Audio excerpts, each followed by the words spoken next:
बालेश्वर सैनिक्स वैषयिक महाविद्यालय रे faculty development programme उद्घाटित। बालेश्वर सैनिक्स वैषयिक महाविद्यालय रे फैकल्टी डेवलपमेंट प्रोग्राम उद्घाटित हो जाइछि। महाविद्यालय इलेक्ट्रिकल इंजीनियरिंग विभाग All India Council of Technical Education रो मिलित आनुकूल्य रे आयोजित एही कार्यक्रम रे मुख्य अतिथि भावे बिजू पट्टनायक प्रजुक्ति विद्यालय रो कुलपति प्रोफेसर अमिय कुमार रथ योगदान करी आधुनिक शिक्षा और गवेषणार आर्टिफिशियल इंटेलिजेंस बा एआई रो भूमिका तथा आभिमुख्य संपर्क रे वार्ता देइथिले। सम्मानित अतिथि भावे अनुष्ठान अध्यक्ष प्रोफेसर जसवंत कुमार महांती उपस्थित होई एई कार्यक्रम शिक्षक और गवेषक मानक ज्ञान कौशल वृद्धि करिवारे सहायक हेबो बोली मत प्रकाश करथिले। अन्यतम अतिथि भावे एई कार्यक्रम रो कोऑर्डिनेटर प्रोफेसर स्मिता प्रधान एआई रो नूतन दृष्टिकोण और शिक्षा गवेषणा क्षेत्र रे नूतन दिग्दर्शन रो मार्ग हेबो बोली आशा व्यक्त करथिले। अन्यमानक मध्य महाविद्यालय एकाडेमिक डीन प्रोफेसर अरविंद पंडा, बालेश्वर टेक्निकल एजुकेशन सोसाइटी सांगठनिक सचिव प्रोफेसर सुभाषिष पंडा प्रमुख उपस्थित थिले। ए कार्यक्रम रे आईआईटी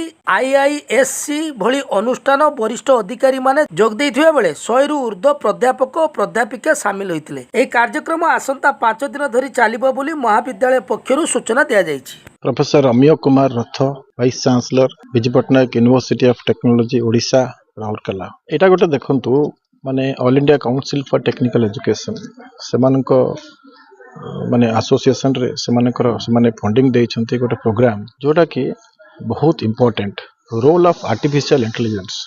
एटा एमती या ऊपर गोटे आज आपण माने देखुचंती आर्टिफिशियल इंटेलिजेंस बहुत गुडाक काम करुचंती। मेसिन को केमती आमे इंटेलिजेंस करबा एटा गोटे फैकल्टी डेवलपमेंट प्रोग्राम सारा भारत वर्षरु मुझा खबर पाइली आसीचंती विभिन्न जगार फैकल्टी माने आसीचंती सेमान को ट्रेनिंग दिया जाउची। हमर अल्टीमेट आमे चाहूचु पिला माने केमती ट्रेनिंग पाइबे, पिला माने को कहा द्वारा आमे ट्रेनिंग दबा, फैकल्टी मानक द्वारा ट्रेनिंग दबा। आगरु आर्टिफिशियल इंटेलिजेंस कंप्यूटर साइंस रे पढ़ा जाउतला। आजिकली आपण देखिबे नेशनल एजुकेशन पॉलिसी आसला परे समस्तंकर लाइफ रे आर्टिफिशियल इंटेलिजेंस रो इंपोर्टेंस रही छे। आपण एटा गोटे इंटरडिसिप्लिनरी आपण इलेक्ट्रिकल कहंतु मेकानिकल कहंतु सब ब्रांच ऑफ इंजीनियरिंग रे आर्टिफिशियल इंटेलिजेंस रो हमबो माने देखुचंती आज Biju Patnaik university of technology रे आपण माने देखुतले जोटा रिजल्ट जोटा आगुर थिला आमे 7 दिन रे रिजल्ट बाहर करूछु। एटा पूरा भारत वर्ष रे गोटे एफिलिएटिंग यूनिवर्सिटी रिजल्ट बाहर करिवारे एटा प्रथम जे कि 7 दिन रे आमे रिजल्ट बाहर करूछु परीक्षा सरीबार 7 दिन भितरे। तापर आपण मान देखुचंती आमे सबु बेले फैकल्टी मानकु ट्रेन करूछु। ओडिसा रे जते फैकल्टी मेंबर अछंती तांकु टेक्नोलॉजी रे ट्रेन करूछु, तांकु यूनिवर्सल वैल्यूज रे ट्रेन करूछु, तांकु इंडियन नॉलेज सिस्टम रे ट्रेन करूछु, अप टू डेट करिकुलम आमे डेवलपमेंट करूछु, बीपीयूटी टेक कार्निवल करूछु, पिलांक भितर कंपटीशंस करूछु, पिलांक भितर कंपटीशंस आउ कॉम्पिटिटिव स्पिरिट आउ टीम केमती डेवलप करा जाए से हिसाब रे आमे ध्यान दउछु। आमे रिसर्च स्कॉलर मानक पे रिसर्च कॉन्क्लेव करूछु, आमे बीटेक पिला मानक पे प्रोजेक्ट एग्जीबिशन करूछु, बीपीयूटी हाकाथन करूछु जोटा कि पिलांक पे दरकार।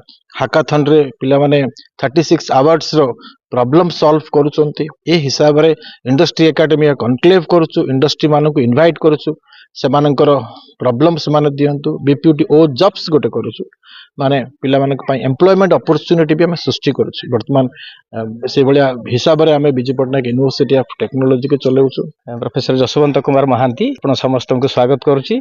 इटा हम पई गोटे बहुत खुशी रे विषय जे बालेश्वर जति इंजीनियरिंग कॉलेज अछि आउ से मध्ये सैनिक्स तार बहुत प्रयास जारी रखी छी किमती निज को आगो को नबो।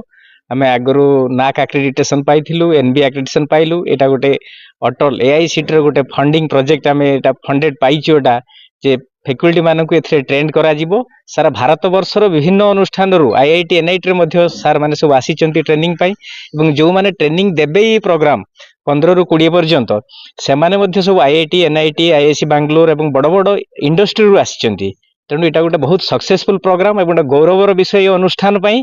तेणु एटा निश्चित भाव में समस्त आगे शिक्षक ट्रेंड हेले तापरे पिला माने ही तांको पाखरु शिक्षा पाइबे।